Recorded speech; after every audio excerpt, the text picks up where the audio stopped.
Bucarest, Radio Roumanie Internationale.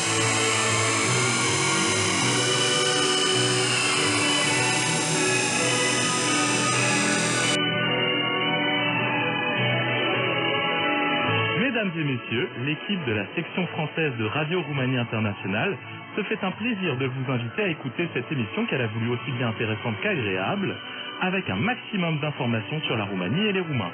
Bonne écoute!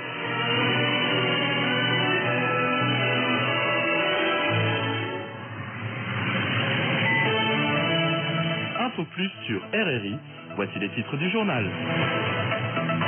Le chef de l'État roumain Klaus Iohannis a eu des pourparlers avec son homologue bulgare Rumen Radev. Les usines mécaniques de Bucarest construiront des véhicules de combat de l'infanterie Piranha 5 en partenariat avec la société General Dynamics European Land Systems. Et puis le ministre roumain de la Défense nationale Vasile Dâncu a rencontré mardi la ministre belge de la Défense Ludwine de Donder sur la base aérienne 57 à Mihail Cogălnicianu dans le sud-est de la Roumanie.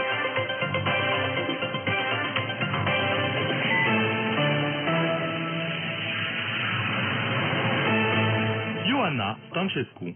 Dans l'actuel contexte de la guerre en Ukraine, il faudrait que le flanc est de l'OTAN soit renforcé au même niveau que celui de la région de la mer Baltique afin de prévenir tout conflit dans la région. C'est ce qu'a affirmé mardi le chef de l'État roumain Klaus Iohannis lors des discussions avec son homologue bulgare Rumen Radev. Et Iohannis de souligner que la sécurité et la stabilité de la mer Noire sont très importantes et que c'est à chacun des pays riverains de les défendre. D'autre part, les deux chefs d'État ont discuté de la diversification des sources d'énergie et des routes de transport dans le contexte d'une nécessité de réduire la dépendance énergétique de la Fédération de Russie. On a également mis en avant l'importance de rendre opérationnel au plus vite possible l'interconnecteur Bulgarie-Grèce, a fait savoir le leader de Bucarest. Et lui d'ajouter qu'une fois finalisé, l'interconnecteur pourrait être relié au gazoduc Brua déjà opérationnel, ce qui permettra au corridor vertical de gaz à devenir fonctionnel. À son tour, le président bulgare a affirmé que dans l'actuel contexte de l'invasion russe en Ukraine, il est nécessaire que la Roumanie et la Bulgarie privilégient l'interconnexion au niveau des transports de l'énergie numérique et gazière. Les usines mécaniques de Bucarest construiront des véhicules de combat de l'infanterie Piranha 5 en partenariat avec la société General Dynamics European Land Systems. Le Premier ministre roumain Nicolae Ciucă et le ministre de l'économie Florin Spătaru ont participé mardi à une réunion consacrée à la signature de l'accord d'association entre les usines bucarestoises et la compagnie multinationale. Selon le ministre Spătaru, un partenariat stratégique entre la Roumanie et les États-Unis est en train de se réaliser. La Roumanie dispose de ressources humaines et elle a le potentiel et la volonté d'avoir les mêmes normes que les autres membres de l'Alliance de l'Atlantique Nord et de l'Union européenne, a précisé aussi le Premier ministre Nicolae Ciucă. Alfonso Ramonet, président de General Dynamics European Land Systems, a déclaré que ce contrat n'était que le début, puisque la société qu'il représente souhaiterait réaliser toute une série de produits en Roumanie. Le ministre roumain de la Défense nationale, Vasile Dâncu, a rencontré mardi la ministre belge de la Défense, Ludwine de Donder, sur la base aérienne 57 à Mihail Cogălnicianu, dans le sud-est de la Roumanie. Selon un communiqué de presse, le dignitaire roumain a insisté sur la gravité de la situation provoquée par l'invasion russe en Ukraine, ce qui a entraîné un changement fondamental du paradigme de sécurité européenne et euro-atlantique. Vasile Dâncu a remercié son homologue belge pour la décision de son pays de déployer en Roumanie un contingent de 300 militaires au sein de la force rapide de l'OTAN. Autre sujet à l'agenda des pourparlers des deux ministres de la Défense, le support offert par la Roumanie à l'Ukraine. Le responsable de Bucarest a mentionné la mise en place à Suceava d'un centre d'aide humanitaire pour l'Ukraine, censé permettre la collecte des aides humanitaires et la gestion du flux des réfugiés.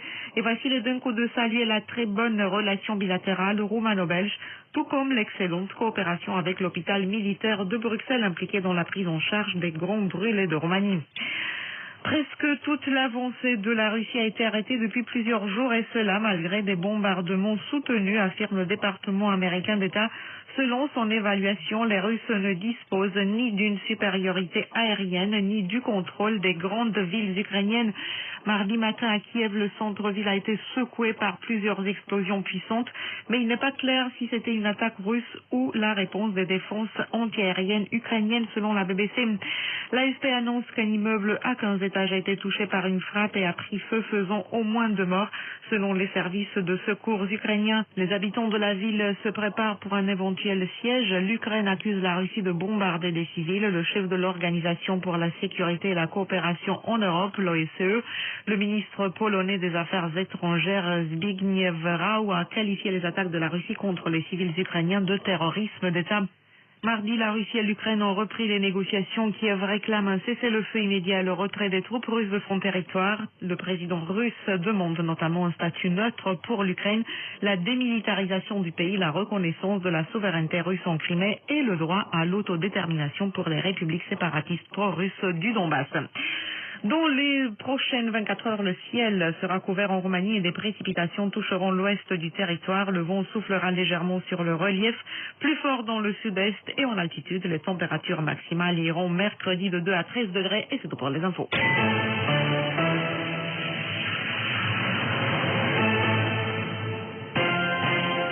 Info Plus, la suite des dossiers de l'actualité. Le nouveau régime d'aide pour le paiement des factures d'électricité et de gaz préconisé par l'exécutif roumain s'appliquera jusqu'au 1er avril 2023. Un éclairage proposé par Corina Cristea.